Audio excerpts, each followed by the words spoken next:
ఒక్క వ్యక్తిని కూడా ఫ్లైట్ లో ఎక్కించుకోకుండా ఫేర్ హోల్డ్ ద్వారా కోట్లు సంపాదించిన ఇండిగో.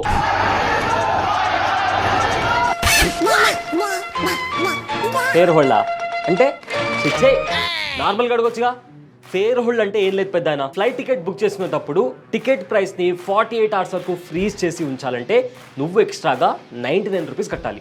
దాన్నే ఫేర్ హోల్డ్ అంటారు. సో ఈ లెక్కన చూసుకుంటే 2024లో 11.2 కోట్ల మంది ఇండిగో ఎయిర్లైన్ సర్వీసెస్ ని యూజ్ చేశారు. ఇందులో జస్ట్ 6% అంటే 66 లక్షల మంది ఈ ఫీచర్ ని యూజ్ చేసినా కూడా వాళ్ళకు వచ్చే మొత్తం రెవెన్యూ ఎంత తెలుసా?